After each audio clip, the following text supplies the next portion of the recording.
നമസ്കാരം. പകൽ വാർത്തയിലേക്ക് സ്വാഗതം. വടകരയിൽ ഇപ്പോഴും സൈബർ ആക്രമണത്തെക്കുറിച്ചുള്ള തർക്കമാണ് തുടരുന്നത്.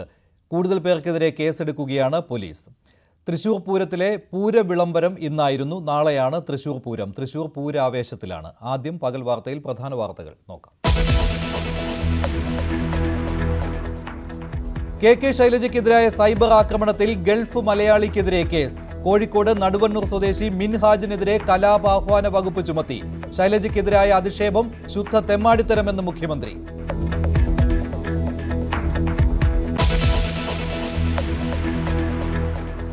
ലത്തീൻ സഭയുടെ രാഷ്ട്രീയ നിലപാട് പ്രഖ്യാപിക്കാനിരിക്കെ BJP അനുകൂല ലേഖനവുമായി സഭാ മുഖപത്രം. ക്രൈസ്തവർ ഒപ്പമുണ്ടെങ്കിൽ BJP ഹിന്ദുത്വ ആശയം ഉപേക്ഷിക്കുമെന്ന് ഫാദർ കുടിയാമ്പശ്ശേരിയുടെ ലേഖനം. ലത്തീൻ കത്തോലിക്കരുടെ നിലപാടല്ലെന്ന വിശദീകരണവുമായി സഭ.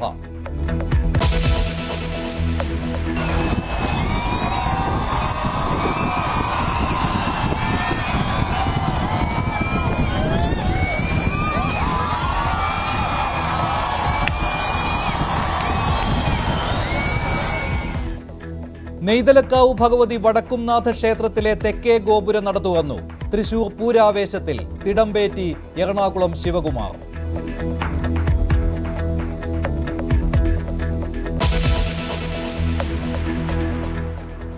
പ്രീപോൾ സർവേകൾക്കെതിരെ മുഖ്യമന്ത്രി.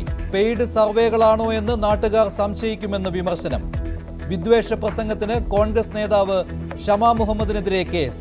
MK രാഘവന്റെ പ്രചാരണത്തിൽ മതസ്പർദ്ധയുണ്ടാക്കുന്ന രീതിയിൽ പ്രസംഗിച്ചെന്ന് പോലീസ്.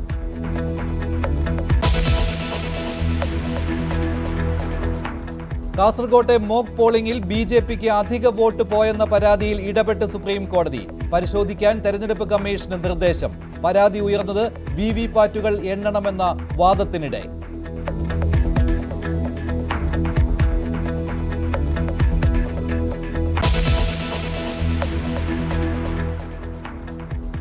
കേസ് അട്ടിമറിക്കാൻ നീക്കമെന്ന് കോഴിക്കോട് മെഡിക്കൽ കോളേജ് ICU പീഡനത്തിനിരയായ അതിജീവിത.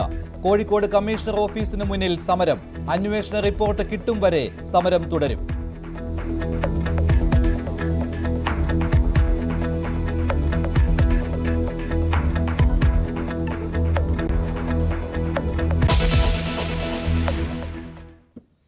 പകൽ വാർത്തയിൽ ആദ്യം തെരഞ്ഞെടുപ്പ് വാർത്തകളാണ്.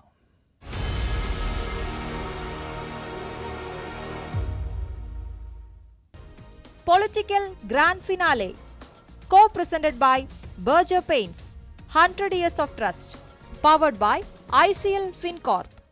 ICL FinCorp, the intelligent choice. Educational partners, IBIS Group of Educational Institutions. ഇനി കണ്ണടച്ചല്ല, കണ്ണ് തുറന്ന് സ്വപ്നം കാണാം. IBISലൂടെ Indian Institute of Commerce, Lakshya. Join Indian Institute of Commerce, ലക്ഷ്യ. 21ാം വയസ്സിൽ ലൈഫ് ഈസ് സെറ്റിൽ.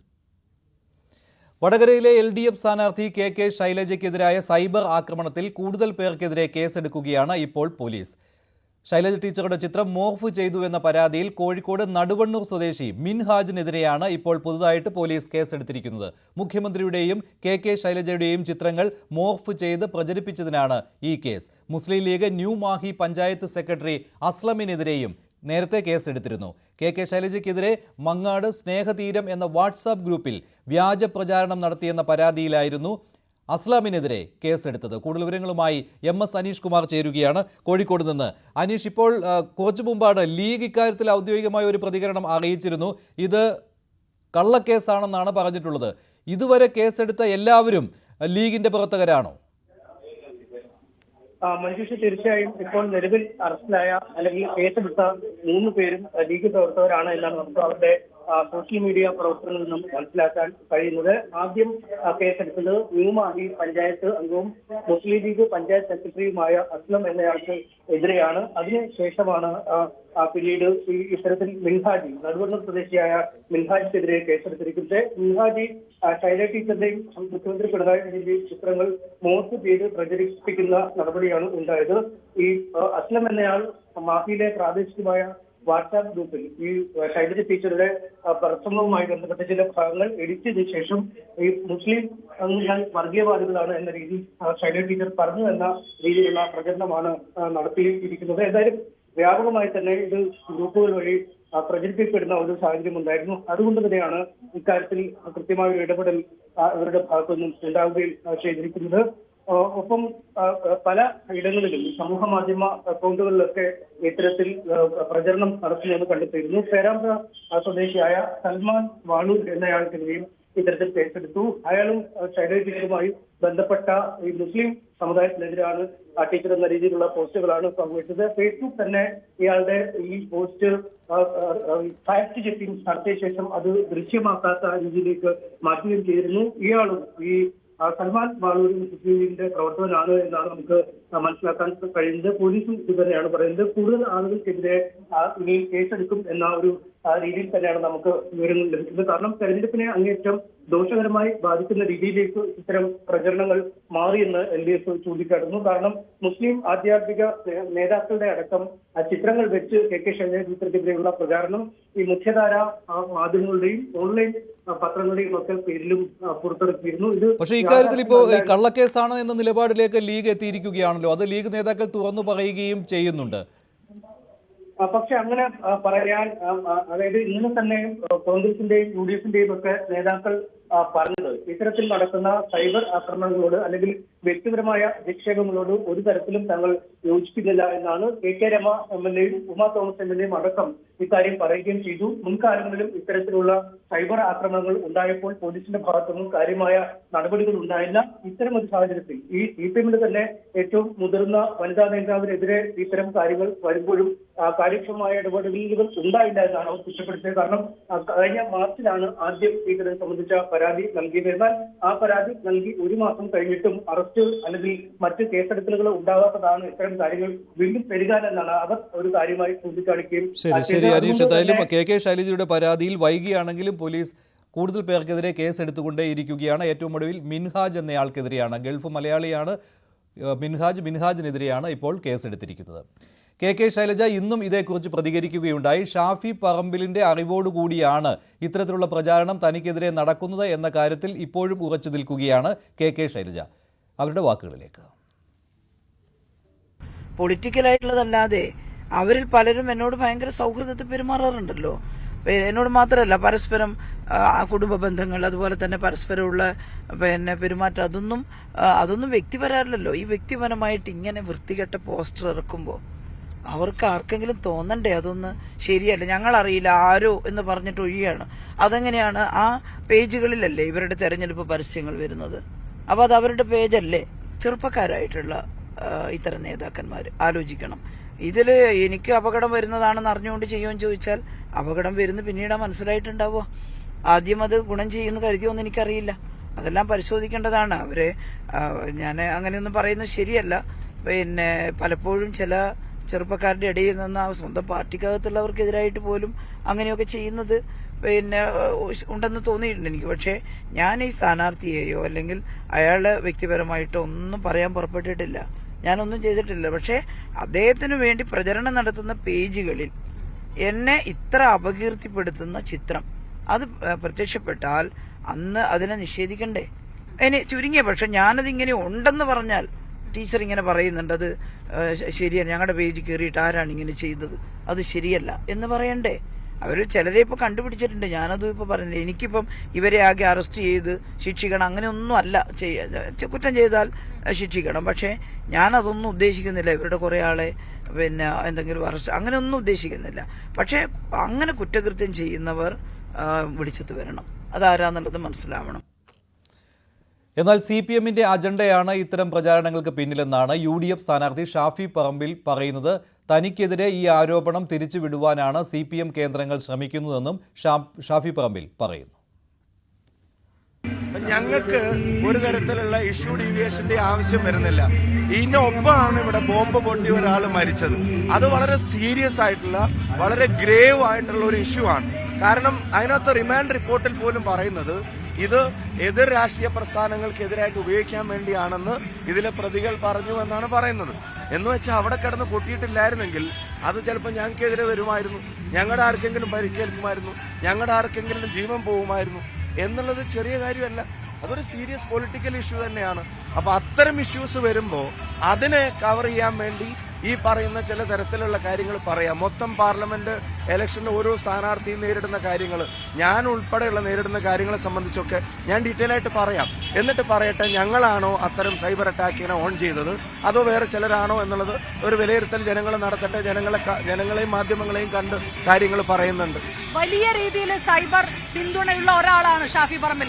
ആ രീതിയിൽ സൈബർ ലോകത്ത് വലിയ പിന്തുണയുണ്ട്. സ്വാഭാവികമായിട്ടും അത്തരത്തിലുള്ള പോസ്റ്റുകൾ ഷെയർ ചെയ്യപ്പെടുമ്പോൾ അത് നിങ്ങൾ അറിഞ്ഞുകൊണ്ടാണ് എന്ന് സ്വാഭാവികമായിട്ടുള്ള ആ രീതിയിലുള്ള ഒരു ആരോപണം ഉന്നയിക്കപ്പെടുന്നത് സ്വാഭാവികമല്ലേ? അല്ല, എന്തിനാണ് അതിലെവിടെയാ സ്വാഭാവികത? എനിക്ക് ഒരു ഗുണമില്ലാത്തൊരു കാര്യം ഈ ഇലക്ഷനെ സംബന്ധിച്ചോ പൊതുപ്രവർത്തകൻ എന്നുള്ള ലേബലിനെ സംബന്ധിച്ചോ ഒരു തരത്തിലും എന്നെ ഹെൽപ്പ് ചെയ്യാത്തൊരു കാര്യം എന്റെ അറിവോടെ 4 ആളുടെ മുമ്പിൽ ചെയ്യാൻ ഞാൻ പറയില്ല എന്നുള്ളത് കോമൺ സെൻസ് ഉള്ള ഏതൊരാൾക്കും മനസ്സിലാവുന്നതല്ലേ. അതിനവിടെയല്ല, അവിടെ എന്നെ ഇൻഡിവിജ്വലി അതൊന്ന് അറ്റാക്ക് ചെയ്യാൻ ഒരു കാര്യവും കാരണവും കണ്ടെത്തുക എന്നുള്ളതേ ഉള്ളൂ. അതിന്റെ വിശദാംശങ്ങൾ ഞാൻ മീഡിയ കാണുമ്പോൾ ഞാൻ പറയും. പക്ഷെ കേസ് എടുത്തിരിക്കുന്നതിൽ മുസ്ലിം ലീഗ് നേതാവുണ്ട്, യൂത്ത് കോൺഗ്രസിന്റെ ഒരു നേതാവ് പോസ്റ്റ് ഷെയർ ചെയ്തിട്ടുണ്ട്. അപ്പോ അങ്ങനെ അവർക്കെതിരെ എന്തെങ്കിലും നടപടി ഉണ്ടാവും? അപ്പൊ നിങ്ങൾ പറഞ്ഞു വരുന്നത് ഞാൻ ഈ നേതാക്കന്മാരോട് പോസ്റ്റ് ഷെയർ ചെയ്യാൻ പറഞ്ഞതാണോ? ഞാൻ അങ്ങനെ അവാസ്തവമായ ഒരു കാര്യത്തെയും ഞങ്ങൾ ഓൺ ചെയ്യാൻ ആഗ്രഹിക്കുന്നില്ല. അതേസമയം തന്നെ അത്തരത്തിൽ നടത്തിയ മറ്റെല്ലാ പ്രചരണങ്ങളിലും കേസെടുക്കുവോ? അത്തരത്തിൽ അറ്റാക്ക് ചെയ്യപ്പെട്ട മറ്റെല്ലാ സ്ഥാനാർത്ഥികൾക്കും നീതി ഉണ്ടാവും. അത് അതിന്റെ ഡീറ്റെയിൽസ് എന്റെ കയ്യിലുണ്ട്. I will meet the media soon. ഞാനത് കാണുമ്പോൾ അതിനെ സംബന്ധിച്ച് ഇപ്പൊ കേസെടുത്തിരിക്കുന്ന ആൾക്കാർക്കെതിരെ പാർട്ടി തലത്തിലോ മുന്നണി തലത്തിലോ ഒരു നടപടി ഒരു തരത്തിലും അവാസ്തവമായ കാര്യങ്ങളെ ഞാൻ ഓൺ ചെയ്യില്ല. ഞാൻ പിന്നെ എന്റെ മുന്നണിയോട് ഓൺ ചെയ്യാൻ പാടില്ല എന്നുള്ള പറയുകയും ചെയ്യും. ബാക്കി കാര്യങ്ങൾ ഞാൻ ഡീറ്റെയിൽ ആയിട്ട് പറയാം. കെ ശൈലജയ്ക്കെതിരായ സൈബർ ആക്രമണത്തിൽ പ്രതികരണവുമായി മുഖ്യമന്ത്രി. കോൺഗ്രസ് എന്തുകൊണ്ടാണ് തള്ളിപ്പറയാത്തതെന്നാണ് മുഖ്യമന്ത്രി ചോദിക്കുന്നത്. ഇതൊക്കെ ഒരു ശുദ്ധ തെമ്മാടിത്തല്ലേ? ഇത്തരം തെമ്മാടിത്തങ്ങൾ രാഷ്ട്രീയത്തിന് അനുവദിക്കാൻ പാടുണ്ടോ? ഇത്തരം കാര്യങ്ങൾക്കെതിരെ ശക്തമായി രംഗത്ത് വരാൻ അതത് പാർട്ടികളുടെ നേതൃത്വം തന്നെ തയ്യാറാകേണ്ടതല്ലേ? എങ്ങനെയാണ് ഇത്ര ഹീനമായ രീതിയിൽ ഒരു രാഷ്ട്രീയ നേതാവിനെതിരെ പ്രചരണം നടത്താൻ കഴിയുന്നത്? നമ്മുടെ പൊതുവായ സാംസ്കാരിക രീതിയല്ലേ അത് വെല്ലുവിളിക്കുന്നത്? നമ്മൾ ഏത് കാര്യത്തിലും കാണിക്കേണ്ട സംസ്കാരമില്ലേ? ആ സംസ്കാരത്തിന് ചേരാത്ത രീതിയല്ലേ ഇതിനകത്തുണ്ടായിട്ടുള്ളത്? അത്തരം ആളുകളെ തള്ളിപ്പറയാനും ആ ചെയ്തികളെ തള്ളിപ്പറയാനും ആ രീതികളെ തള്ളിപ്പറയാനും എന്താണ് കോൺഗ്രസ് നേതൃത്വത്തിന് മടി? അതല്ലേ അവരുടെ ഭാഗത്തുണ്ടാകേണ്ടത്. കെ ശൈലജയ്ക്കെതിരായ സൈബർ ആക്രമണം ദൗർഭാഗ്യകരമാണെന്ന് CPM general secretary Sitaram Yechury പറഞ്ഞു. ശൈലജയുടെ വിജയം ഉറപ്പായ സാഹചര്യത്തിലാണ് ഇത്തരത്തിലുള്ള സൈബർ ആക്രമണം നടക്കുന്നതെന്നും യെച്ചൂരി പറയുന്നു.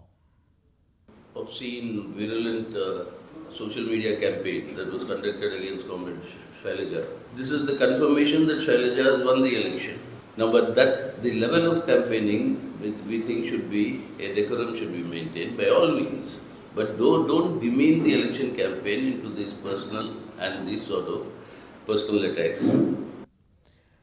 കോൺഗ്രസിലെ വനിതാ നേതാക്കൾ ഇത്തരത്തിലുള്ള അധിക്ഷേപം അംഗീകരിക്കില്ലെന്ന് ബിനോയ് വിശ്വം പറഞ്ഞു. അതേസമയം P. ജയരാജന്റെ വെണ്ണപ്പാളി പരാമർശത്തിൽ തെറ്റില്ലെന്നാണ് ബിനോയ് വിശ്വത്തിന്റെ നിലപാട്. മുഖ്യമന്ത്രിയും ജയരാജന്റെ പരാമർശം തെറ്റല്ല എന്നാണ് പറഞ്ഞത്. ഏത് സ്ത്രീ ആയാലും, ഇന്ന സ്ത്രീ എന്നില്ല, ഏത് സ്ത്രീ ആയാലും പൊതുജീവിതത്തിലുള്ള സ്ത്രീകളെ പറ്റി സൈബർ ഇടത്തിൽ വെച്ചോ അല്ലാത്ത ഇടത്ത് വെച്ചോ ഇതുപോലെ അവരുടെ മാനാഭിമാനങ്ങളെ പിച്ചുചീന്താനായി ആര് വന്നാലും കമ്മ്യൂണിസ്റ്റ് പാർട്ടികളോട് ഞാൻ പറയുന്നു, തെറ്റ് തെറ്റ് തെറ്റ്. അതേസമയം കോൺഗ്രസ് നേതാവ് ഷമാ മുഹമ്മദിനെതിരെ വിദ്വേഷ പ്രസംഗത്തിന് പോലീസ് കേസെടുത്തു. കോഴിക്കോട് മെഡിക്കൽ കോളേജ് പോലീസാണ് ഷമാ മുഹമ്മദിനെതിരെ കേസെടുത്തിരിക്കുന്നത്. MK രാഘവന്റെ തെരഞ്ഞെടുപ്പ് പ്രചാരണത്തിനിടെ മതസ്പർദ്ധ ഉണ്ടാക്കുന്ന രീതിയിൽ സംസാരിച്ചെന്നാണ് പരാതി ഉയർന്നത്. BJP വീണ്ടും അധികാരത്തിൽ വന്നാൽ മുസ്ലിം ക്രിസ്ത്യൻ പള്ളികൾ ഉണ്ടാകില്ലെന്നായിരുന്നു ഷമയുടെ പ്രസംഗം. തിരുവനന്തപുരം സ്വദേശി നൽകിയ പരാതിയിലാണ് ഷമാ മുഹമ്മദിനെതിരെ കേസെടുത്തിരിക്കുന്നത്. നമുക്ക് മനസ്സിലാകണം, ഈ തെരഞ്ഞെടുപ്പ് ഒരു വലിയൊരു തെരഞ്ഞെടുപ്പാണ്. എത്രയോ UDF സ്ഥാനാർത്ഥികൾ ജയിക്കണം എന്നുകൊണ്ടാണ് നമുക്ക് അവിടെ കേന്ദ്രത്തിൽ നമ്മൾ ശക്തമായിട്ട് തിരിച്ചു വരുള്ളൂ. അത് നിങ്ങൾ മനസ്സിലാക്കണം. ഈ തെരഞ്ഞെടുപ്പ് ഫാസിസത്തിന്റെ എതിരായിട്ടുള്ള തെരഞ്ഞെടുപ്പാണ്. നരേന്ദ്രമോദി തിരിച്ചു വന്നാൽ നിങ്ങൾക്കറിയാം, ഞങ്ങളുടെ ജനാധിപത്യം തീർന്നു, ഞങ്ങളുടെ ഭരണഘടന തീർന്നു. അവര് നേതാവ് തന്നെയാ പറഞ്ഞത്. അനന്ത്കുമാർ ഹെഗഡെയും പറഞ്ഞിരിക്കാന്ന് പറഞ്ഞാൽ, ഞങ്ങൾ തിരിച്ചു വന്നാൽ ഞങ്ങൾക്ക് 400-ലധികം കിട്ടിക്കഴിഞ്ഞാൽ ഈ ഭരണഘടന ഞങ്ങൾ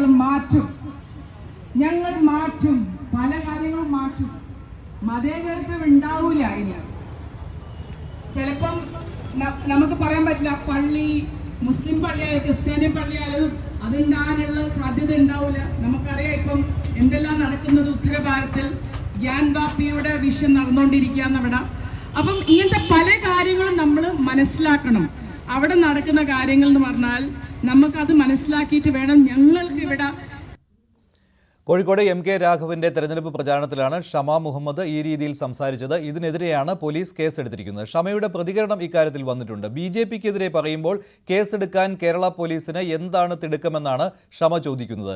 CPM നേതാക്കൾ പറഞ്ഞുകൊണ്ടിരിക്കുന്ന കാര്യം തന്നെയാണ് താനും പറഞ്ഞതെന്നും കേസ് കണ്ട് പേടിക്കില്ലെന്നും ഷമ മുഹമ്മദ് പറഞ്ഞു. ഇന്ന് എന്തുകൊണ്ട് കേരള പോലീസ് ഇങ്ങനത്തെ FIR ഇട്ടു എന്റെ മേലെ? CPM നേതാക്കൾ എല്ലാ ദിവസവും പറയുന്നതാണ് ഇതിനെതിരായിട്ട്. എന്തുകൊണ്ട് ഷമാ മുഹമ്മദിനെതിരായിട്ട് കേരള പോലീസ് എടുത്തു? ആഭ്യന്തരമന്ത്രി പിണറായി വിജയൻ ഇതിന് മറുപടി പറയണം. പിണറായി വിജയന്റെ കീഴിലാണ് കേരള പോലീസ്. മറ്റ് CPM നേതാവിന്റെ മേലെ എന്താണ് എടുക്കാത്തത്? എന്തുകൊണ്ട് ഷമാ മുഹമ്മദ്? എന്താണ് ഇതിന്റെ പിന്നിൽ നമുക്ക് മനസ്സിലാക്കണം. വിദ്വേഷ പ്രസംഗത്തിനാണ് ഷമ മുഹമ്മദിനെതിരെ കോഴിക്കോട് മെഡിക്കൽ കോളേജ് പോലീസ് കേസെടുത്തിരിക്കുന്നത്. ജനങ്ങളെ ബാധിക്കുന്ന വിഷയങ്ങളിൽ നിലപാട് വ്യക്തമാക്കാനുള്ള ശേഷി UDFന് ഇല്ലെന്ന് മുഖ്യമന്ത്രി. പൗരത്വ നിയമ ഭേദഗതി വിഷയത്തിൽ കോൺഗ്രസിന് ഒന്നും പറയാൻ സാധിക്കുന്നില്ല. ഘടകകക്ഷിയായ മുസ്ലിം ലീഗിന്റെ പതാക ഉയർത്തി വോട്ട് ചോദിക്കാൻ പോലും കഴിയാത്ത സ്ഥിതിയാണ് കോൺഗ്രസിനെന്നും മുഖ്യമന്ത്രി ഇന്ന് വാർത്താ സമ്മേളനത്തിൽ പറഞ്ഞു. മാധ്യമ സർവേകൾക്കെതിരെയും മുഖ്യമന്ത്രി വാർത്താ സമ്മേളനത്തിൽ വിമർശനം ഉന്നയിച്ചു. നിയമസഭാ തെരഞ്ഞെടുപ്പിൽ സർവേകൾക്ക് വിശ്വാസ്യതയില്ല എന്ന് തെളിഞ്ഞിട്ടും പ്രവചനങ്ങൾ തുടരുകയാണ്. പെയ്ഡ് സർവേകളാണോ പുറത്തുവിടുന്നത് എന്ന് സംശയിക്കുകയാണ്. സർവേ നടത്തുന്ന രീതി ഉൾപ്പെടെ മറച്ചുവെച്ചുകൊണ്ടാണ് പ്രീ പോൾ സർവേ ഫലങ്ങൾ വരുന്നത്. തട്ടിക്കൂട്ടിയുള്ള സർവേ റിപ്പോർട്ടുകൾ വായിച്ച് നിലപാടെടുക്കുന്ന ശീലം ജനങ്ങൾക്കില്ലെന്നും മുഖ്യമന്ത്രി പറഞ്ഞു.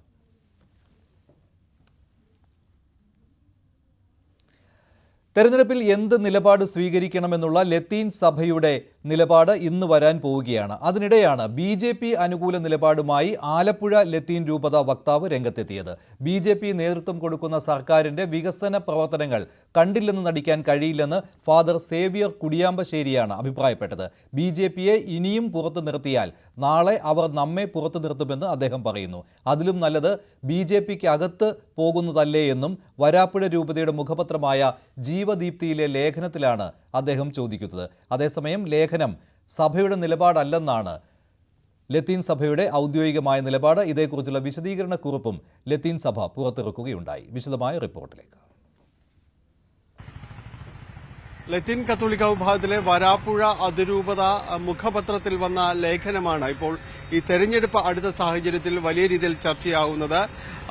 ആലപ്പുഴ രൂപതയിലെ വക്താവായ ആലപ്പുഴ ലത്തീൻ രൂപതയിലെ വക്താവായ ഫാദർ സേവ്യൻ കുടിയാമ്പറമ്പിന്റെ ലേഖനമാണ് ഈ രീതിയിലേക്ക് ചർച്ച ചെയ്യപ്പെടുന്നത്. അതിൽ വ്യക്തമായും തന്നെ പറയുന്നത് BJP അനുകൂലമായ ഒരു നിലപാട് ഇത് സംബന്ധിച്ചാണ് ഈ ലേഖനത്തിൽ സവിസ്തരം പ്രഖ്യാപിക്കുന്നത്. ഇന്ത്യയെ നയിക്കാൻ ആര് എന്ന ടൈറ്റിൽ വന്നിരിക്കുന്ന ലേഖനത്തിൽ കൂടുതലും BJPയെ പ്രകീർത്തിക്കുന്നതായ പരാമർശങ്ങളാണ് ഉൾപ്പെടുത്തിയിട്ടുള്ളത്. ഇപ്പോൾ മോദി സർക്കാർ നടപ്പിലാക്കുന്ന കാര്യങ്ങൾ BJP സർക്കാർ നടപ്പിലാക്കുന്ന കാര്യങ്ങൾ അത് അംഗീകരിക്കപ്പെടേണ്ടതാണ്. ഒപ്പം തന്നെ ഈ മോദിക്ക് രാജ്യത്തിന് പുറത്തുനിന്ന് ലഭിക്കുന്ന സ്വീകാര്യതയും ജനപിന്തുണയും എല്ലാം തന്നെ വളരെ വലുതാണ്. ഇത് കണ്ടില്ല എന്ന് നടിച്ച മുന്നോട്ട് പോകാൻ കഴിയില്ല എന്നതടക്കമുള്ള കാര്യങ്ങൾ സൂചിപ്പിക്കുന്നു. ഒപ്പം ലത്തീൻ സഭയിലെ ലത്തീൻ സമുദായ അംഗങ്ങൾ എന്തുകൊണ്ട് ഇതിലേക്ക് BJPക്ക് അകത്തേക്ക് കടന്നുകൂടാൻ ശ്രമിക്കുന്നില്ല? ഇതിൽ ഇപ്പോൾ നമ്മൾ അവരെ കൽപ്പിച്ച പടിക്ക് പുറത്തു നിൽക്കുകയാണ് ചെയ്തിരിക്കുന്നത്. നാളെ അവർ നമ്മളെ പുറത്തു നിർത്തുന്ന ഒരു സാഹചര്യം ഉണ്ടാകുമെന്ന് ആ ലേഖനം ഓർമ്മപ്പെടുത്തുന്നുണ്ട്. അപ്പോൾ അതിനും നല്ലത് നമ്മൾ അതിനകത്ത് കടക്കുകയല്ലേ എന്നൊരു ചോദ്യം ഉന്നയിക്കുന്നു.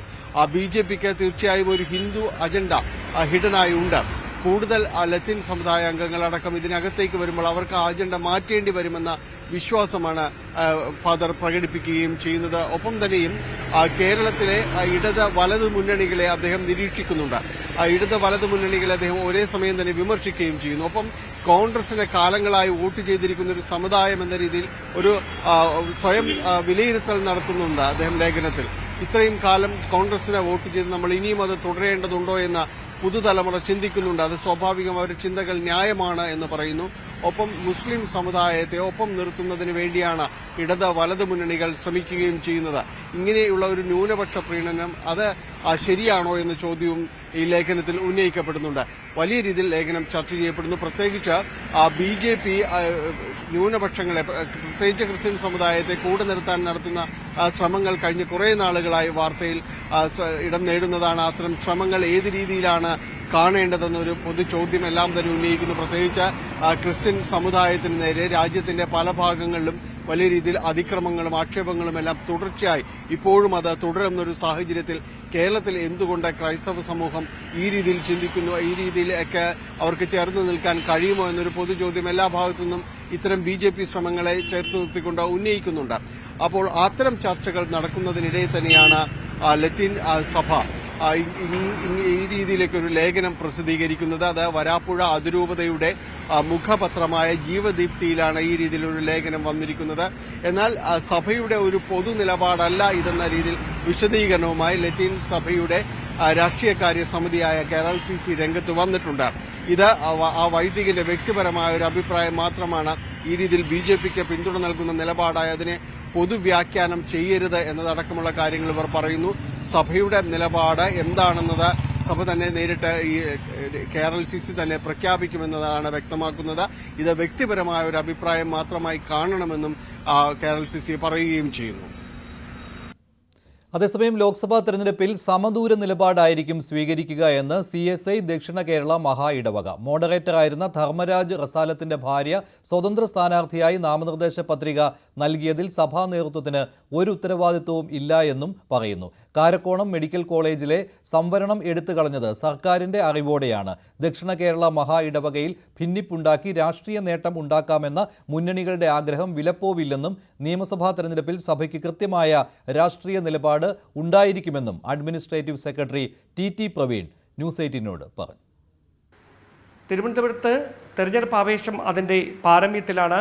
ശക്തമായ ത്രികോണ മത്സരം നടക്കും എന്ന് പറയുമ്പോഴും 25% വരുന്ന ക്രൈസ്തവ ന്യൂനപക്ഷത്തിന്, പ്രത്യേകിച്ച് നാടാർ സമുദായത്തിൻ്റെ വോട്ട് ആർക്കായിരിക്കും എന്ന ചോദ്യമാണ് എല്ലാ മുന്നണികളുടെയും ഭാഗത്ത് നിന്ന് ഉയരുന്നത്. അതിൽ കൃത്യമായ ഉത്തരം നൽകിക്കൊണ്ട് ദക്ഷിണ കേരള മഹാ ഇടവകയുടെ അഡ്മിനിസ്ട്രേറ്റീവ് സെക്രട്ടറിയായ ഡോക്ടർ TT പ്രവീൺ ന്യൂസ് 18നോടൊപ്പം ചേരുന്നു. വലിയൊരു ആവേശമാണ് ഈ തെരഞ്ഞെടുപ്പിൽ, പ്രത്യേകിച്ച് ത്രികോണ മത്സരമാണ്. സഭയ്ക്ക് ഔദ്യോഗികമായ എന്തെങ്കിലും ഒരു നിലപാടുണ്ടോ തെരഞ്ഞെടുപ്പിൽ ആരെ പിന്തുണയ്ക്കണമെന്ന കാര്യം? 2024 പാർലമെന്റ് ഇലക്ഷനെ സംബന്ധിച്ചിടത്തോളം ദക്ഷിണ കേരള മഹാ ഇടവകയ്ക്ക് പ്രത്യേകിച്ച് ഒരു സ്ഥാനാർത്ഥികളോടും അനുകമ്പയില്ലാത്ത നിലപാടാണ് സഭാ നേതൃത്വം എടുത്തിരിക്കുന്നത്. സമദൂര നിലപാടാണ് എടുത്തേക്കുന്നത്. എന്നാൽ നമുക്ക് നിയമസഭാ ഇലക്ഷനും നമുക്ക് തീർച്ചയായിട്ടും നമുക്കൊരു നിലപാട് CSI സഭയ്ക്ക് ഉണ്ടായിരിക്കുന്നതും. അല്ല, ഇത്തവണ അങ്ങനെ ഒരു നിലപാടെടുക്കാനുണ്ടായ സാഹചര്യം എന്താണ്? ഇല്ല, പല രീതിയിലുള്ള വാർത്ത. ഇപ്പോൾ നമ്മുടെ ഇന്ത്യയുടെ തന്നെ രൂപതകളിൽ ജനസംഖ്യ കൊണ്ട് ഏറ്റവും വലിയ രൂപതയാണ് ദക്ഷിണ കേരള മഹാ ഇടവക. മറ്റേത് ക്രൈസ്തവ വിഭാഗത്തിനും ആ ഉത്തരവാദിത്വം ഏറ്റെടുക്കാൻ സാധിക്കില്ല. കാരണം ജനസംഖ്യ കൊണ്ട് രജിസ്റ്ററിൽ ഏകദേശം 8.5 ലക്ഷം ജനങ്ങളും 670ഓളം സഭകളും 750ഓളം മിഷണറിമാരെയും സംഭാവന ചെയ്ത ഒരു വലിയ സഭയാണ് ദക്ഷിണ കേരള മഹാ ഇടവക. ദക്ഷിണ കേരള മഹാ ഇടവക ഇത്രയധികം ജനസംഖ്യ ഉള്ളത് കൊണ്ട് തന്നെ അതിനനുസരിച്ചുള്ള ഭിന്നിപ്പും ഇതിനിടയിലുണ്ട് എന്നുള്ളതാണ് വാസ്തവം.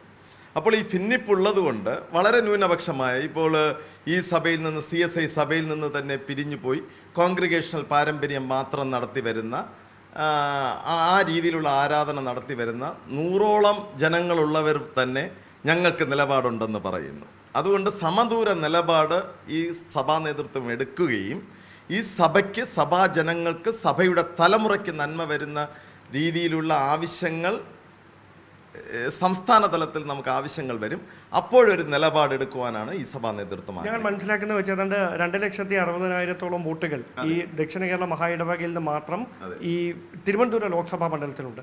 അവിടെ തന്നെ നെയ്യാറ്റിൻകരയിലും പാറശാലയിലുമാണ് ഏറ്റവും വലിയൊരു സ്വാധീനമുള്ള ഒരു മേഖലയും, കോവളത്തുമുണ്ട്. ഓക്കെ, അപ്പോൾ അങ്ങനെ വരുമ്പോൾ ഈ ഷേർലി റസാലം, നേരത്തെ മോഡറേറ്ററുടെ ധർമ്മരാജ് റസാലത്തിന്റെ ഭാര്യ, മത്സരരംഗത്തേക്ക് ആദ്യഘട്ടത്തിൽ വരുന്ന ഒരു സാഹചര്യം ഉണ്ടായതിന്റെ കാരണം എന്താണെന്നാണ്? നോക്കൂ, അങ്ങനെ ഒരു അഡ്രസ്സ് നിങ്ങൾ ദൈവത്തെ ഓർത്ത് പറയല്ലോ. ഒരു ഗവൺമെന്റ് ഉദ്യോഗസ്ഥൻ അദ്ദേഹത്തിന്റെ ഔദ്യോഗിക പദവിയിലിരിക്കുമ്പോൾ ആ പദവിയിൽ അദ്ദേഹത്തിന് ആ ഓഫീസിൽ പല കാര്യങ്ങളും ചെയ്യുവാൻ സാധിക്കും. അദ്ദേഹം റിട്ടയർഡ് ആയി കഴിഞ്ഞാൽ അദ്ദേഹത്തിന് പിന്നെ ആ ഓഫീസിൽ വേറൊരു കാര്യവുമില്ല. നമ്മുടെ അഭിവന്ദ്യ മോഡറേറ്റർ തിരുമേനിയായിരുന്നു ധർമ്മരാജ് റസാലം എന്നുള്ള കാര്യത്തിൽ മാറ്റമില്ല. ആതുര ശുശ്രൂഷ പ്രവർത്തനങ്ങളും ജീവകാരുണ്യ പ്രവർത്തനങ്ങൾ കൊണ്ട് സഭയെ നന്മയിലേക്ക് നയിച്ചു എന്നുള്ള കാര്യത്തിലും മാറ്റമില്ല. പക്ഷേ ഈ നോമിനേഷൻ കൊടുത്തത്, ഒരു സ്വതന്ത്ര സ്ഥാനാർത്ഥിയായി നോമിനേഷൻ കൊടുത്തത് നമുക്ക് ഏവർക്കും അറിയാവുന്ന കാര്യമാണ്. അതിന് ഈ സഭാ നേതൃത്വവുമായിട്ട് യാതൊരു പങ്കുമില്ല, സഭാ ജനങ്ങൾക്കും യാതൊരു പങ്കുമില്ല. അത് തികച്ചും അവരുടെ വ്യക്തി സ്വാതന്ത്ര്യമാണ്. ആ വ്യക്തി സ്വാതന്ത്ര്യത്തിൻ്റെ അടിസ്ഥാനപ്പെട്ടാണ് അവർ നോമിനേഷൻ കൊടുത്തു എന്നാണ് മനസ്സിലാക്കുന്നത്. മറ്റൊരു വാർത്തയിലേക്ക് പോവുകയാണ്. കാസർഗോഡ് മണ്ഡലത്തിലെ മോക്ക് പോളിംഗിൽ BJPക്ക് കൂടുതൽ വോട്ട് കിട്ടിയത് പരിശോധിക്കണമെന്ന് സുപ്രീം കോടതി നിർദ്ദേശം നൽകി. തെരഞ്ഞെടുപ്പ് കമ്മീഷനോടാണ് സുപ്രീം കോടതി പരിശോധിക്കാൻ ആവശ്യപ്പെട്ടിട്ടുള്ളത്. EVM VVPAT കേസ് പരിഗണിക്കുന്നതിനിടയിലാണ് ജസ്റ്റിസ് സഞ്ജീവ് ഖന്ന, ദീപാങ്കർ ദത്ത എന്നിവരടങ്ങിയ ഡിവിഷൻ ബെഞ്ച് ഇക്കാര്യം ആവശ്യപ്പെട്ടത്. കാസർഗോഡ് മണ്ഡലത്തിലെ മോക്ക് പോളിംഗിൽ BJPക്ക് കൂടുതൽ വോട്ട് കിട്ടിയെന്ന വാർത്ത പ്രശാന്ത് ഭൂഷണാണ് സുപ്രീം കോടതിയുടെ ശ്രദ്ധയിൽപ്പെടുത്തിയത്. കൂടുതൽ വിവരങ്ങൾ KV ബൈജു നൽകും. ബൈജു, എന്തായാലും സുപ്രീം കോടതി ഇക്കാര്യം പരിശോധിക്കാൻ കമ്മീഷനോട് ആവശ്യപ്പെട്ടിട്ടുണ്ട്. ഈ കാസർഗോഡ് ശരിക്കും സംഭവിച്ചത് ഈ VVPATകളുടെ എണ്ണം, റെസിപ്റ്റുകളുടെ എണ്ണം കൂടി എന്നുള്ളതല്ലേ? ഒരു തവണ വോട്ട് ചെയ്തപ്പോൾ ഒന്നിലേറെ VVPATകൾ വന്നു. അതിൽ BJPക്ക് വോട്ട് ചെയ്യാതെ തന്നെ താമര ചിഹ്നത്തിലുള്ള VVPAT റെസിപ്റ്റ് കിട്ടി. ഇതല്ലേ പ്രശ്നമായത്? തീർച്ചയായും മഞ്ജുഷേ, അങ്ങനെ തന്നെയാണ്. എന്തായാലും ഈ മോക്ക് പോളിൽ കുറഞ്ഞത് 4 വോട്ടിംഗ് യന്ത്രങ്ങൾ BJPക്ക് അനുകൂലമായി വോട്ട് രേഖപ്പെടുത്തിയെന്നാണ് ഇപ്പോൾ പരാതി ഉയർന്നിരിക്കുന്നത്. ഈ വിവിപാറ്റുകൾ എണ്ണണമെന്ന വാദത്തിനിടെയാണ് ഈ അഭിഭാഷകൻ ഇത്തരത്തിൽ കാസർകോട്ടെ മോക്ക് പോൾ വിഷയം കൂടി കോടതിയുടെ ശ്രദ്ധയിൽപ്പെടുത്തത്. ഇതുമായി ബന്ധപ്പെട്ട് LDFും അതുപോലെ തന്നെ UDFിന്റെയും സ്ഥാനാർത്ഥികളുടെ ഏജന്റുമാർ പരാതി ഉന്നയിച്ച ഒരു സാഹചര്യം കൂടി നിലവിലുണ്ട്. എന്തായാലും ഈ സംഭവത്തിൽ ഇപ്പോൾ സുപ്രീം കോടതിയുടെ ഇടപെടൽ ഉണ്ടായിരിക്കുന്നു. മോക്ക് പോളിന്റെ ആദ്യ റൗണ്ടിൽ 190 വോട്ടിംഗ് മെഷീനുകളും പരിശോധിച്ചു. 20 മെഷീനുകളാണ് ഒരേ സമയം പബ്ലിഷ് ചെയ്തത്. ഒരു യന്ത്രത്തിൽ വോട്ട് രേഖപ്പെടുത്താൻ 10 ഓപ്ഷൻ ഉണ്ട്. ഓരോ ഓപ്ഷനും ഓരോ തവണ അമർത്തി പരീക്ഷിച്ചപ്പോൾ 4 മെഷീനുകളിലാണ് ഇത്തരത്തിൽ BJPക്ക് 2 വോട്ട് ലഭിച്ചതായി വ്യക്തമാക്കുന്നത്. എന്തായാലും BJPയുടെ ചിഹ്നത്തിൽ അമർത്താതിരുന്നപ്പോഴും പാർട്ടിയുടെ കണക്കിൽ 1 വോട്ട് രേഖപ്പെടുത്തി. ഇതേ തുടർന്ന് ഈ മെഷീനുകൾ മാറ്റണമെന്നാണ് ഏതായാലും ഏജന്റുമാർ ആവശ്യപ്പെട്ടത്. എന്തായാലും ഈ വിഷയത്തിൽ ഇപ്പോൾ സുപ്രീം കോടതി ഇടപെടൽ ഉണ്ടായതിനെ തുടർന്ന് വീണ്ടും മോക്ക് പോൾ നടത്താൻ ഇപ്പോൾ തീരുമാനമായിട്ടുണ്ട്. ശരി ബൈജു, എന്തായാലും കാസർഗോഡ് മോക്ക് പോളിംഗിൽ BJPക്ക് കൂടുതൽ വോട്ട് കിട്ടിയത് ഇക്കാര്യമാണ് സുപ്രീം കോടതിയുടെ ശ്രദ്ധയിൽപ്പെട്ടത്. അന്വേഷിക്കണമെന്ന് തെരഞ്ഞെടുപ്പ് കമ്മീഷനോട് ആവശ്യപ്പെട്ടിട്ടുണ്ട്. മോക്ക് പോളിംഗ് വീണ്ടും നടത്തും. AK ആന്റണിയെ പുകഴ്ത്തി പ്രതിരോധ മന്ത്രി രാജ്നാഥ് സിംഗ്. ആദർശമുള്ള നേതാവാണ് AK ആന്റണി. ആന്റണിയെക്കുറിച്ച് നല്ലത് മാത്രമേ പറയുവാൻ കഴിയുകയുള്ളൂ. എന്നാൽ മറ്റ് നേതാക്കൾ അങ്ങനെയല്ല. മകൻ തോൽക്കുമെന്ന് AK ആന്റണി പറഞ്ഞത് അത്ഭുതപ്പെടുത്തുകയുണ്ടായി. പാർട്ടിയിൽ നിന്നുള്ള സമ്മർദ്ദം കൊണ്ടാകാം മകനെ പിന്തുണയ്ക്കാത്തതെന്നും രാജ്നാഥ് സിംഗ് പറഞ്ഞു. എന്നാൽ അനിൽ ആന്റണിക്ക് എല്ലാ പിന്തുണയും ആന്റണിയുടേതായി ഉണ്ട് എന്ന് എല്ലാവർക്കും അറിയാം. വോട്ടെടുപ്പ് ദിവസം അച്ഛൻ്റെ അനുഗ്രഹം വാങ്ങി വേണം ഇറങ്ങാനെന്നും രാജ്നാഥ് സിംഗ് പറഞ്ഞു. ഇന്ന് കേരളത്തിലാണ് രാജ്നാഥ് സിംഗിന്റെ തെരഞ്ഞെടുപ്പ് പര്യടനം. Brothers and sisters, AK Antony ji के प्रति मेरे दिल में बहुत बड़ा सम्मान है. AK एंटनी जी ने डिफेंस मिनिस्टर के रूप में सर्व किया है और इस समय मैं डिफेंस मिनिस्टर के रूप में अपनी जिम्मेदारी इस कंट्री में निभा रहा हूं. मैं कह सकता हूं AK एंटनी जी के बारे में कि उनकी ऑनेस्टी और इंटीग्रिटी पर कोई क्वेश्चन मार्क नहीं लगा सकता. भले ही वह कांग्रेस में है, लेकिन मैं इस बात को कहना चाहता हूं और यह सभी के द्वारा एडमायर्ड हैं, सभी के द्वारा उनकी प्रशंसा की जाती है. BJPയുടെയും കോൺഗ്രസിന്റെയും ദേശീയ നേതാക്കൾ ഇന്ന് കേരളത്തിൽ തെരഞ്ഞെടുപ്പ് പ്രചാരണത്തിനായി എത്തിക്കൊണ്ടിരിക്കുകയാണ്. രാജ്നാഥ് സിംഗ് ഇന്ന് പത്തനംതിട്ടയിൽ അനിൽ ആന്റണിയുടെ തെരഞ്ഞെടുപ്പ് പ്രചാരണ യോഗത്തിലാണ് സംസാരിച്ചത്. അവിടെ വെച്ചാണ് AK ആന്റണിയെ അദ്ദേഹം പുകഴ്ത്തിയത്. ആറ്റിങ്ങലിൽ സൗഹൃദം LDFും UDFും തമ്മിൽ നടക്കുകയാണെന്ന് BJP സ്ഥാനാർത്ഥി V മുരളീധരന്റെ ആക്ഷേപം. 2 ഭാഗത്തെയും പ്രവർത്തകർ തങ്ങൾക്കൊപ്പമാണെന്നും V മുരളീധരൻ അവകാശപ്പെടുന്നു. ആറ്റിങ്ങലിൽ പോരാട്ടം ശക്തമാവുകയാണ്. അതിശക്തമായ ത്രികോണ പോരാട്ടം ആറ്റിങ്ങൽ മണ്ഡലത്തിൽ ഉറപ്പായിരിക്കുന്നു. ഇപ്പോൾ BJPയുടെ സ്ഥാനാർത്ഥി V മുരളീധരന്റെ വാഹന പര്യടനം പുരോഗമിക്കുകയാണ്. ഇനി ദിവസങ്ങൾ മാത്രമേ ഉള്ളൂ പോളിംഗ് ബൂത്തിലേക്ക്. എങ്ങനെയുണ്ട് ഒരു പ്രതീക്ഷ? സജീവമായിട്ടുള്ള പ്രചാരണമാണ്. ശക്തമായിട്ടുള്ള ഒരു ത്രികോണ മത്സരം തന്നെയാണ് ആറ്റിങ്ങൽ നടക്കുന്നത്. എങ്കിലും ഭാരതീയ ജനതാ പാർട്ടിക്ക് മറ്റ് 2 മുന്നണികളെ അപേക്ഷിച്ച് ഒരു മേൽക്കൈ ഉണ്ടാകും എന്നുള്ള പ്രതീക്ഷയാണ് എനിക്കുള്ളത്. ഇരട്ട വോട്ട് ആരോപണമൊക്കെ ഉയർന്നു. ഇന്നലെ കോടതിയിലും ഒരു കേസ് വന്നു. അങ്ങനെ ഇരട്ട വോട്ടുണ്ടെന്നുള്ള ഒരു ആരോപണം അങ്ങേക്കുണ്ടോ? അത് തെരഞ്ഞെടുപ്പ് കമ്മീഷൻ പരിശോധിക്കേണ്ട വിഷയമാണ്. തെരഞ്ഞെടുപ്പ് കമ്മീഷന്റെ മുൻപാകെ അതിനുള്ള ആവശ്യമായിട്ടുള്ള അവസരങ്ങളൊക്കെ ഉണ്ടായിരുന്നു. ആ സന്ദർഭങ്ങളിൽ അത് ഉന്നയിക്കപ്പെട്ടിട്ടുണ്ടെങ്കിൽ തെരഞ്ഞെടുപ്പ് കമ്മീഷന്റെ തീരുമാനം എന്താണ് എന്നുള്ളതിനനുസരിച്ചിരിക്കും. ബിജെപിയുടെ വോട്ട് മറ്റു രണ്ട് മുന്നണികളും പരസ്പരം ആരോപിക്കുന്നത് LDF ആരോപിക്കുന്നത് UDF BJPയുമായിട്ട് കൂട്ടുകെട്ടുണ്ട്, മറിച്ച് UDF ആരോപിക്കുന്നു. അങ്ങനെ എന്തെങ്കിലും കൂട്ടുകെട്ടുള്ള സാധ്യത ഇവിടെ ഉണ്ടോ ഈ ആറ്റിൽ? ഞങ്ങൾക്ക് ഇവർ രണ്ടുപേരുമായിട്ട് കൂട്ടുകെട്ടില്ല. അവർ രണ്ടുപേരും തമ്മിലാണ് സൗഹൃദമുള്ളത്. പക്ഷെ അവർ രണ്ടുപേരുടെയും കൂടെയുള്ള നിരവധി ജനങ്ങൾ ഞങ്ങളോടൊപ്പം വരും. BJPക്ക് ഇത്തവണ വിജയം ഉറപ്പാണ് ഇവിടെ. തീർച്ചയായിട്ടും അതുതന്നെയാണ് വളരെ പ്രതീക്ഷയോടെ, വളരെ ആത്മവിശ്വാസത്തോടെ തന്നെയാണ് വി മുരളീധരന്റെ ഈ പര്യടനം മുന്നോട്ട് പോകുന്നത്. വിജയം ഉറപ്പാണ്. പരസ്പരമുള്ള കൂട്ടുകെട്ട് UDFും LDFും തമ്മിലെന്നാണ് അദ്ദേഹം പറഞ്ഞത്. ഏതായാലും അതിശക്തമായ മത്സരം ആറ്റിങ്ങലിൽ പുരോഗമിക്കാൻ തുടരുകയാണ്. വരും ദിവസങ്ങളിലും കൂടുതൽ ശക്തമായ പ്രചരണത്തിലേക്ക് മുന്നണികൾ മാറും. ബിപിൻ മുരളിക്കൊപ്പം VV അരുൺ, ന്യൂസ് 18 തിരുവനന്തപുരം.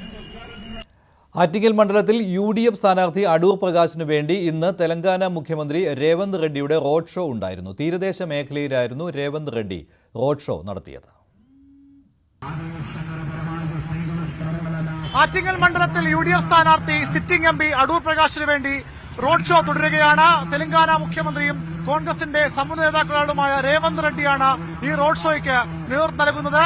15 കിലോമീറ്ററോളം തീരദേശ പാത ഇളക്കിമറിച്ചുകൊണ്ടാണ് രേവന്ത് റെഡ്ഡിയുടെ റോഡ് ഷോ പുരോഗമിക്കുന്നത്. സ്ഥാനാർത്ഥി അടൂർ പ്രകാശും അതുപോലെ തന്നെ DCC അധ്യക്ഷൻ പാലോട് രവി ഉൾപ്പെടെയുള്ളവർ റോഡ് ഷോയിൽ പങ്കെടുക്കുന്നു. ഏതാണ്ട് അരമണിക്കൂറിലേറെയായി വലിയ ആവേശത്തോടുകൂടി പ്രവർത്തകർ ഈ റോഡ് ഷോയിൽ പങ്കെടുക്കുകയാണ്. നമുക്കറിയാം തെലങ്കാന കഴിഞ്ഞ നിയമസഭാ തെരഞ്ഞെടുപ്പുകളിൽ വലിയ ഭൂരിപക്ഷത്തോടുകൂടി കോൺഗ്രസിനെ അധികാരത്തിലേക്ക് തിരിച്ചുകൊണ്ടുവന്ന സംസ്ഥാനമാണ്. ഇന്നലെ DK ശിവകുമാർ, മറ്റൊരു കോൺഗ്രസ് നേതാവ്, കർണാടക ഉപമുഖ്യമന്ത്രി തിരുവനന്തപുരം മണ്ഡലത്തിൽ ശശി തരൂറിന് വേണ്ടി കഴിഞ്ഞ ദിവസം ഇവിടെ വന്നിരുന്നു, റോഡ് ഷോയിൽ പങ്കെടുത്തിരുന്നു. അതിനുശേഷം ഇപ്പോൾ തെലങ്കാന മുഖ്യമന്ത്രിയെ ഇറക്കിയാണ്, ദേശീയ നേതാക്കളെ പരമാവധി ഇറക്കി കോൺഗ്രസ് പ്രചരണ രംഗത്ത് കൊണ്ടുവരികയാണ്. നമുക്കറിയാം ആറ്റിങ്ങൽ മണ്ഡലം അതിശക്തമായ ത്രികോണ പോരാട്ടം നടക്കുന്ന ലോക്സഭാ മണ്ഡലമാണ്. സിറ്റിംഗ് MP അടൂർ പ്രകാശിനെതിരെ CPMന്റെ മുൻ ജില്ലാ സെക്രട്ടറി വർക്കല MLA V ജോയിയാണ് മത്സരിക്കുന്നത്. BJP നേതാവ് കേന്ദ്ര സഹമന്ത്രി V മുരളീധരൻ BJPക്കായും മത്സരരംഗത്ത് വന്നുകൊണ്ട് അതിശക്തമായ ത്രികോണ പോരാട്ടമാണ് ആറ്റിങ്ങൽ മണ്ഡലത്തിൽ നടക്കുന്നത്. ഓരോ ദിവസവും ആരോപണ പ്രത്യാരോപണങ്ങൾ, പുതിയ വിവാദങ്ങൾ മണ്ഡലത്തിൽ ഉയർന്നു വരുന്നു. കഴിഞ്ഞ ദിവസം നേരത്തെ തന്നെ ആറ്റിങ്ങൽ മണ്ഡലത്തിൽ ഇരട്ട വോട്ടുണ്ടെന്ന ആരോപണം അടൂർ പ്രകാശ് ഉയർത്തിയതാണ്. അത് നേരത്തെ തെരഞ്ഞെടുപ്പ് കമ്മീഷൻ മുഖ്യ തെരഞ്ഞെടുപ്പ് ഓഫീസർ പരിശോധിച്ച് കഴമ്പില്ല എന്നുകൊണ്ട് തള്ളിയ ആരോപണമാണ്. പക്ഷേ അവിടെ കൊണ്ട് വിട്ടുകൊടുക്കാൻ UDF അടൂർ പ്രകാശ് തയ്യാറായില്ല.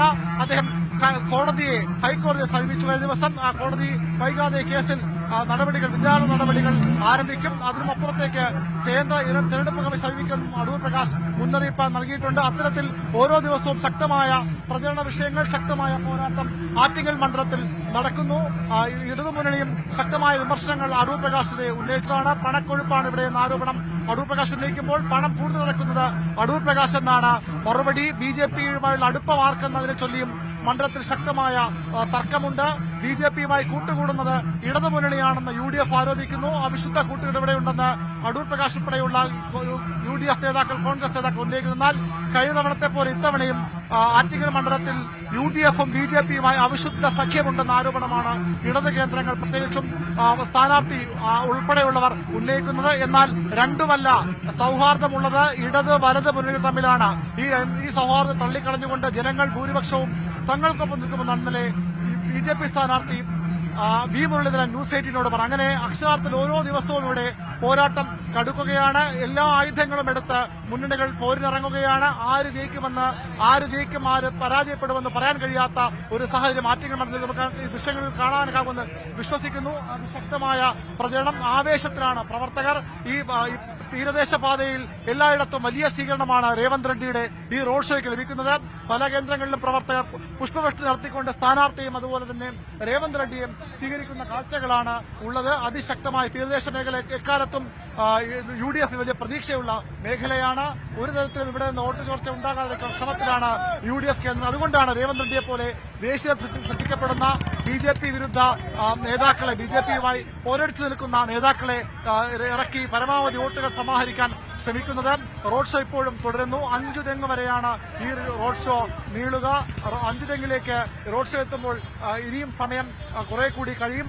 അതിശക്തമായ വെയിലാണ്, ചൂടാണ്. അതെല്ലാം അവഗണിച്ചുകൊണ്ടാണ് ആവേശത്തോടെ കോൺഗ്രസ് പ്രവർത്തകർ ഈ റോഡ് ഷോയിൽ പങ്കെടുക്കുന്നത്. എനിക്കൊപ്പം ഇവിടെ ഉള്ളത് ഇവിടുത്തെ യൂത്ത് കോൺഗ്രസിന്റെ മണ്ഡലം ഭാരവാഹിയാണ് ഷഹീറാണ്. ഷഹീർ, എങ്ങനെയുണ്ട് മൊത്തത്തിൽ ഈ ആവേശം എങ്ങനെയുണ്ട്?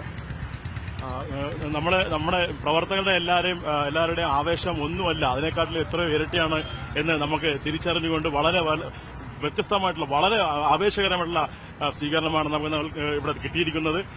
കഴിഞ്ഞ കാലങ്ങളിൽ എല്ലാ കാലത്തും ഉള്ളതുപോലെ തന്നെ കോൺഗ്രസ് സ്ഥാനാർത്ഥികളായി പ്രഖ്യാപിക്കുന്നത് വളരെ വൈകിട്ടാണ്. ആ സമയം കൊണ്ട് തന്നെ അവർ വളരെ പ്രചരണത്തിൽ മുതലപ്പുഴ അടക്കമുള്ള ഒരുപാട് വിഷയങ്ങൾ ഈ മണ്ഡലത്തിലുണ്ട്. അതൊക്കെ എങ്ങനെയാണ് നിങ്ങളുടെ സാധ്യത ബാധിക്കുമോ അല്ലെങ്കിൽ ഗുണമായി മാറുമോ? മുതലപ്പുഴയുടെ വിഷയം ആദ്യമായിട്ട് ഇന്ത്യൻ പാർലമെന്റിനകത്ത് ഉന്നയിച്ചത് ഞങ്ങളുടെ എം പി ആയിട്ടുള്ള അടൂർ പ്രകാശാണ്.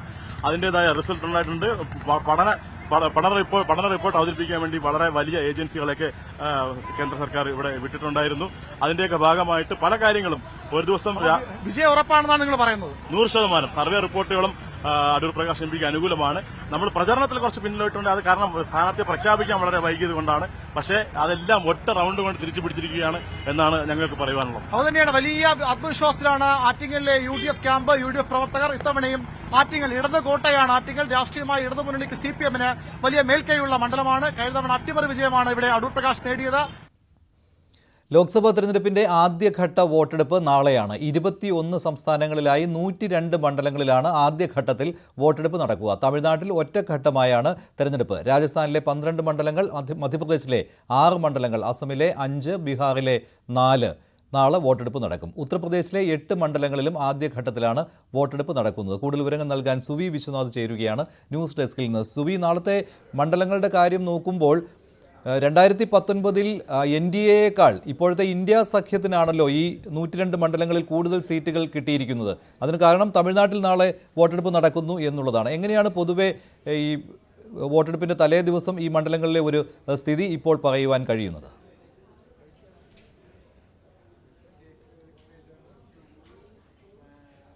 മഞ്ജുഷ്, ലോക്സഭാ തെരഞ്ഞെടുപ്പിന്റെ ആദ്യഘട്ട വോട്ടെടുപ്പിന് ഇനി മണിക്കൂറുകൾ മാത്രമേയുള്ളൂ. അത്യന്തം വീറും വാശിയും നിറഞ്ഞതായിരുന്നു ഈ പ്രചാരണങ്ങളെല്ലാം തന്നെ. പ്രചാരണങ്ങൾ വലിയ കൊട്ടിക്കലാശത്തോടെയാണ് ഇന്നലെ അവസാനിച്ചത്. വാക്പോര് ഇന്നലെയും തുടരുന്ന ഒരു കാഴ്ചയാണ് നമുക്ക് കാണാൻ സാധിച്ചത്. ഇന്ന് നിശബ്ദ പ്രചാരണമാണ്. ഒരുക്കങ്ങൾ എല്ലാം തന്നെ പൂർത്തിയായിരിക്കുകയാണ്. മഞ്ജുഷ് സൂചിപ്പിച്ചതുപോലെ തന്നെ 102 മണ്ഡലങ്ങളിൽ ഒരു നേരിയ ആധിപത്യം ഇന്ത്യ സഖ്യത്തിനാണ് എന്ന് നമുക്ക് പറയാൻ സാധിക്കും. 45 മണ്ഡലങ്ങളിൽ 45 ഇടങ്ങളിൽ ഒരു ആധിപത്യം ഇന്ത്യ സഖ്യം പുലർത്തുമ്പോൾ 41 ഇടങ്ങളിലാണ് NDA സഖ്യം മുന്നിട്ട് നിൽക്കുന്നത് എന്ന് നമുക്ക് പറയാം. ഒപ്പം ഈ ഒന്നാം ഘട്ട തെരഞ്ഞെടുപ്പിൽ ഏറ്റവും കൂടുതൽ ഇന്ത്യ സഖ്യമാണ് പ്രതീക്ഷ വെച്ച് പുലർത്തുന്നത്. പ്രത്യേകിച്ചും തമിഴ്നാട്ടിൽ കൂടുതൽ സീറ്റുകൾ നേടാം എന്നൊരു ആത്മവിശ്വാസം ഇന്ത്യ മുന്നണിക്ക് ഉണ്ട്. 39 സീറ്റുകളിലാണ് തമിഴ്നാട്ടിൽ മത്സരം നടക്കുന്നത്. ഒപ്പം BJP-യും ഇവിടെ പ്രതീക്ഷ വെച്ച് പുലർത്തുന്ന ഒരു മണ്ഡലം തന്നെയാണ്. പ്രത്യേകിച്ചും ദക്ഷിണേന്ത്യയിൽ കഴിഞ്ഞ ആകെയുള്ള 130 മണ്ഡലങ്ങളിൽ 30ഓളം സീറ്റുകൾ നേടാം എന്നൊരു പ്രതീക്ഷയാണ് BJP കരുതുന്നത്. അതിൽ ഏറ്റവും മുതൽക്കൂട്ടാവുക തമിഴ്നാട്ടിൽ നിന്നുള്ള സീറ്റുകളായിരിക്കും എന്ന് BJP പ്രതീക്ഷ വെച്ച് പുലർത്തുന്നു. അതിന്റെ ഭാഗമായി വലിയ പ്രചാരണമാണ് BJP തമിഴ്നാട്ടിൽ നടത്തിയിരുന്നത്. നരേന്ദ്രമോദി നിരവധി തവണ തമിഴ്നാട്ടിലെ ക്ഷേത്രങ്ങളിൽ സന്ദർശനം നടത്തിയിരുന്നു. വലിയ തോതിലുള്ള പ്രചാരണങ്ങൾ നടത്തിയിരുന്നു. നിരവധി തവണ തമിഴ്നാട്ടിൽ എത്തുകയും ചെയ്തിരുന്നു.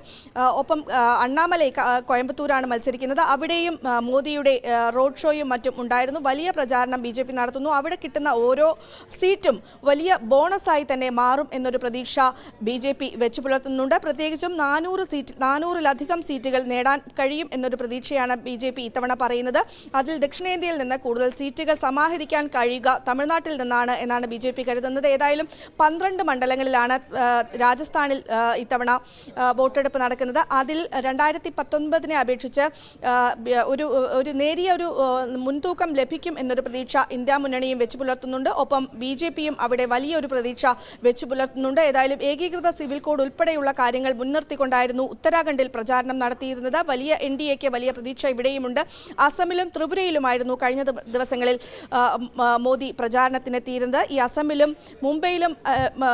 ത്രിപുരയിലും വെച്ചും കോൺഗ്രസിനെയും CPM-നെയും കടന്നാക്രമിച്ചുകൊണ്ടുള്ള ഒരു തെരഞ്ഞെടുപ്പ് പ്രചാരണത്തിനാണ് മോദി നടത്തുകയും ചെയ്തിരിക്കുന്നത്. ഏതായാലും ഇന്നലെയും വാക്പോരുണ്ടായിരുന്നു. 102 മണ്ഡലങ്ങളിലെ 1625 സ്ഥാനാർത്ഥികളാണ് ജനവിധി തേടുന്നത്. ഇനി മണിക്കൂറുകൾ മാത്രമേയുള്ളൂ ഈ ഒരു വോട്ടെടുപ്പിന്. നമുക്ക് പ്രത്യേകിച്ചും എടുത്തു പറയണം, ഈ 102 മണ്ഡലങ്ങൾ എന്ന് പറയുമ്പോൾ അത് പല മണ്ഡലങ്ങളിലും ഇപ്പോൾ മത്സരം പ്രവചനാതീതമായ ഒരു ഘട്ടമാണ്. ഒപ്പം നിരവധി പ്രമുഖരും ഈ ഒന്നാം ഘട്ടത്തിൽ തന്നെ വോട്ട് നേടുന്നു എന്നൊരു പ്രത്യേകതയുണ്ട്. 8 കേന്ദ്രമന്ത്രിമാർ, പ്രത്യേകിച്ചും കിരൺ റിജിജു, നിതിൻ ഗഡ്കരി ഉൾപ്പെടെയുള്ളവർ ഈ ജനവിധി തേടുന്നതും ഒന്നാം ഘട്ടത്തിൽ തന്നെയാണ്. ഏതായാലും ഒന്നാം ഘട്ടത്തിൽ ഒരു വോട്ടിംഗ് ട്രെൻഡ്, ഈ ഒരു ഒന്നാം ഘട്ടത്തിൽ കൂടുതൽ വോട്ട് ശതമാനം വർദ്ധിക്കുകയാണെങ്കിൽ അത് വരുന്ന 6 ഘട്ടങ്ങളിലും അത് പ്രതിഫലിക്കാനുള്ള സാധ്യതയുണ്ട്. ശരി സുവി, എന്തായാലും ബൃഹത്തായ തെരഞ്ഞെടുപ്പ് പ്രക്രിയയ്ക്കാണ് തുടക്കമാവുന്നത്. 7 ഘട്ടങ്ങളിലായി നടക്കുന്ന വോട്ടെടുപ്പിന്റെ ആദ്യഘട്ട വോട്ടെടുപ്പാണ് നാളെ നടക്കാൻ പോകുന്നത്.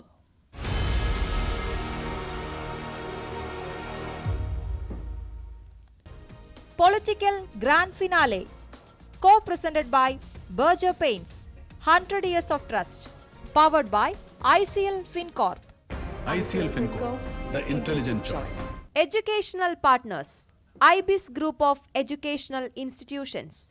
ഇനി കണ്ണടച്ചല്ല, കണ്ണ് തുറന്ന് സ്വപ്നം കാണാം. IBIS-ലൂടെ Indian Institute of Commerce, Lakshya. Join Indian Institute of Commerce, Lakshya. 21ാം വയസ്സിൽ ലൈഫ് ഈസ് സെറ്റിൽ. മറ്റു വാർത്തകൾ ഒരിടവേളയ്ക്ക് ശേഷം.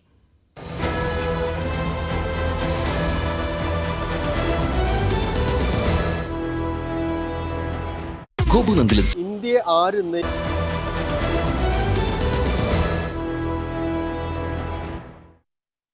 മാസപ്പടി കേസിൽ CMRL ഉദ്യോഗസ്ഥരുടെ ചോദ്യം ചെയ്യൽ ഇന്നും തുടരുകയാണ്. Chief general manager P. Suresh Kumar, മുൻ കാഷ്യർ വാസുദേവൻ എന്നിവരെയാണ് ഇന്ന് ED ചോദ്യം ചെയ്യുന്നത്. കഴിഞ്ഞ ദിവസവും ഇവരെ ചോദ്യം ചെയ്തിരുന്നു. CMRL MD ശശിധരൻ കർത്തയുടെ ചോദ്യം ചെയ്യൽ ഇന്നലെ രാത്രി വരെ തുടർന്നു. കൂടുതൽ വിശദാംശങ്ങൾ കാണാം.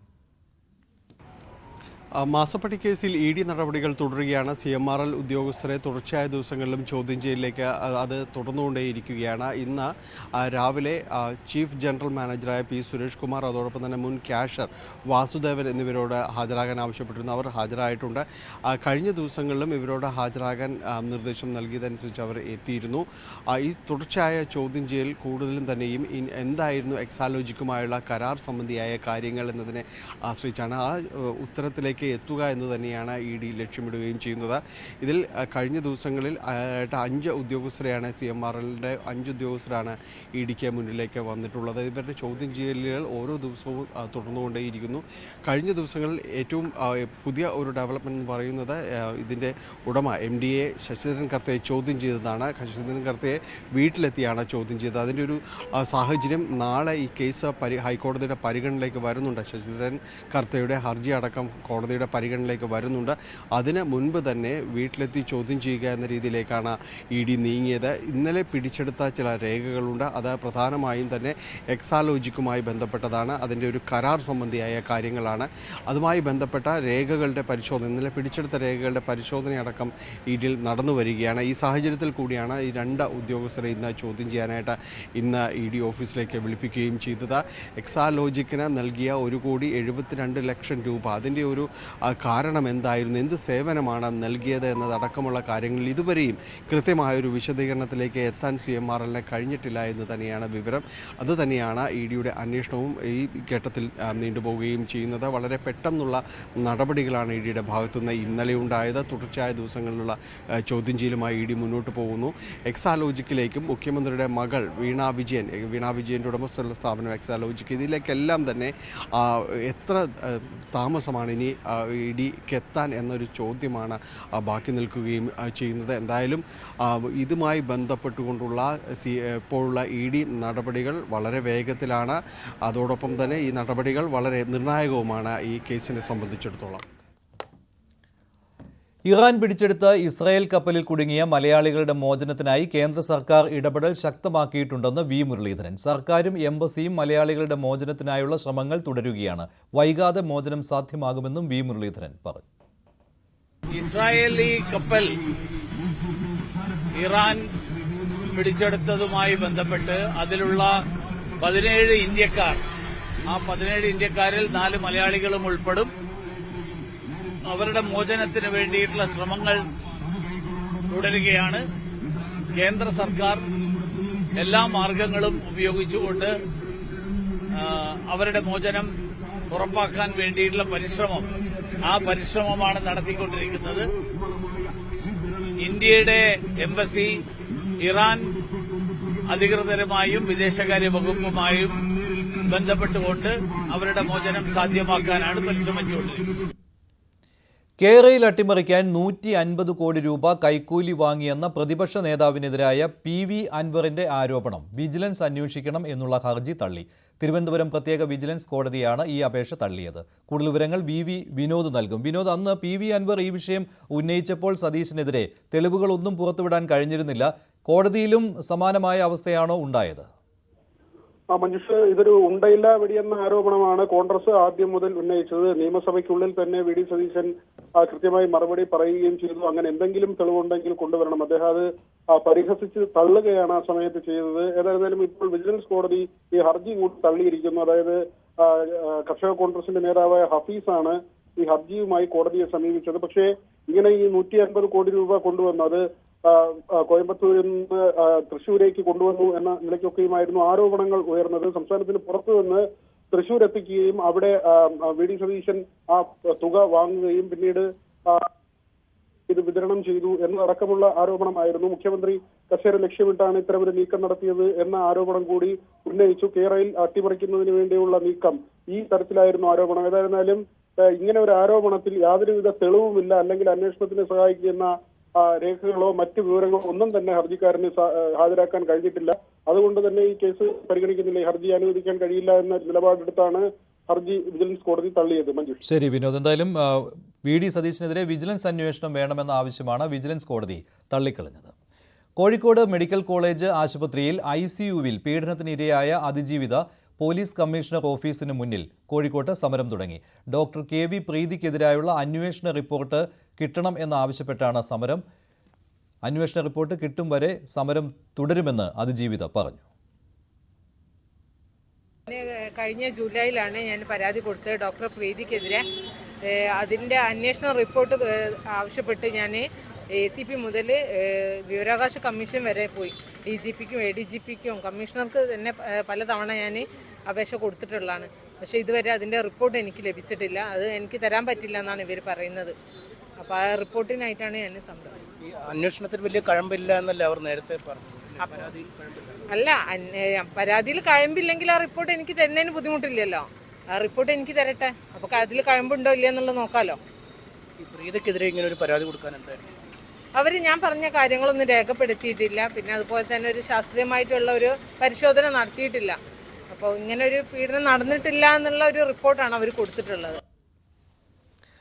നാളെയാണ് തൃശൂർ പൂരം. ഇന്ന് തൃശൂർ പൂരത്തിന്റെ വിളംബരമായിരുന്നു. നെയ്തലക്കാവിലമ്മയുടെ തിടമ്പേറ്റി എറണാകുളം ശിവകുമാർ വടക്കുംനാഥന്റെ തെക്കേ ഗോപുര നട തുറന്നതോടെയാണ് തൃശൂർ പൂരത്തിന് വിളംബരമായത്. തൃശൂരിനി പൂരത്തിന്റെ നാളാണ്.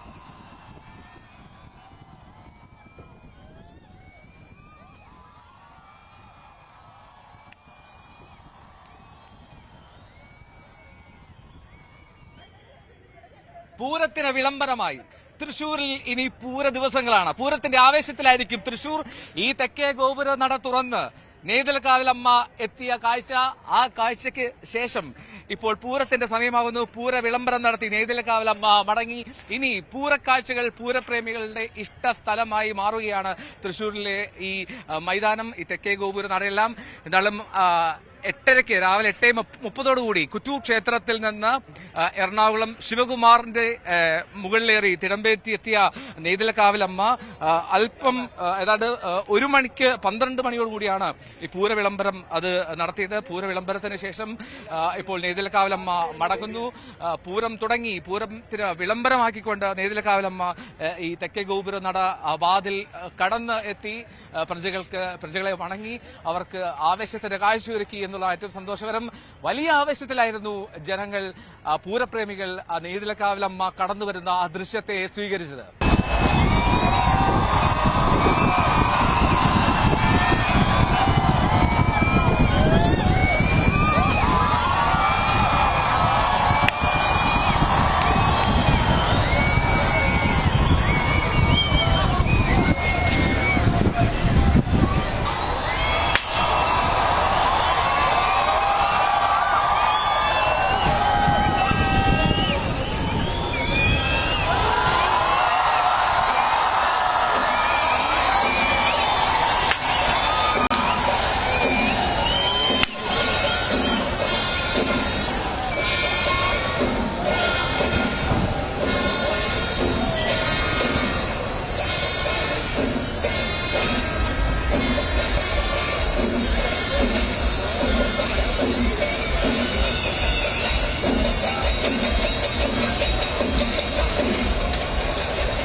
അങ്ങനെ നെയ്തലക്കാവിലമ്മ ആ വാതിൽ തുറന്ന് വാതിൽ കടന്ന് എത്തിയ ആ നിമിഷം അത് പൂരപ്പറമ്പിനെ ആവേശത്തിലാക്കിയെങ്കിൽ അതിനു പിന്നാലെ അവർ പിരിഞ്ഞു. പൂരത്തിന്റെ ദിവസങ്ങളിലേക്ക് ഒത്തുചേരാം, പൂരത്തിന്റെ കാഴ്ചകളിലേക്ക് എത്താമെന്നുള്ളതിൽ എന്തായാലും മണിക്കൂറുകൾ നീണ്ട കാത്തിരിപ്പായിരുന്നു. ഏതാണ്ട് രാവിലെ 9 മണി 8:30 മുതൽ തന്നെ ഇവർ കാത്തുനിന്നു പൂരത്തിന്റെ കാഴ്ചകളുമായി, പൂരത്തിന്റെ വിളംബരം കാണാനായി. പൂരപ്രേമികൾ, നിരവധിയായിട്ടുള്ള പൂരപ്രേമികൾ അവർ എത്തിക്കൊണ്ടേയിരുന്നു ഈ തെക്കേ ഗോപുര നടയ്ക്ക് മുന്നിലേക്ക്. അവിടെ എറണാകുളം ശിവകുമാർ നെയ്തലക്കാവിലമ്മയുമായി എത്തുന്ന ആ കാഴ്ച, മനോഹര ദൃശ്യം കാണുന്നതിനായി കാത്തുനിന്നു എന്നുള്ളതാണ് ഏറ്റവും പ്രധാനപ്പെട്ട കാര്യം. അവരുടെ ആവേശം അത് ഏറ്റവും രസകരമായിരുന്നു. അവരുടെ പ്രതികരണങ്ങളൊക്കെ കേട്ടിരുന്നുവെങ്കിൽ, പ്രതികരണങ്ങൾ അത് എത്ര മണിക്കൂർ എത്ര പൊരുവയിലാണെങ്കിലും പൂരത്തിന്റെ ആവേശം കുറയുന്നില്ല എന്ന് വ്യക്തമാക്കുന്ന പ്രതികരണമായിരുന്നു പൂരപ്രേമികളുടേത്. അങ്ങനെ പൂരത്തിലേക്ക് കടക്കുകയാണ് തൃശൂർ. ഇനിയുള്ളത് പൂരത്തിന്റെ സമയമാണ്. അത് പലതരത്തിലുള്ള പൂരത്തിന്റെ കാഴ്ചകളിലേക്ക് നമ്മളും എത്തും. ന്യൂസ് 18 സംഘവും പൂരത്തിന്റെ ദിനങ്ങളിൽ പൂർണ്ണമായും ആവേശം ചോരാതികൾ എത്തിക്കുകയും ചെയ്യും. എല്ലാ കാഴ്ചകളും തത്സമയം കാണാൻ ന്യൂസ് 18-ൽ. അപ്പോൾ തൽക്കാലത്തേക്ക് പൂര നഗരിയിൽ നിന്ന് സൈൻ ഓഫ് ചെയ്യുന്നു. ക്യാമറാമാൻ KP ധനേഷിനോടൊപ്പം എൽദോപ്പോൾ പുതുശ്ശേരി, ന്യൂസ് 18.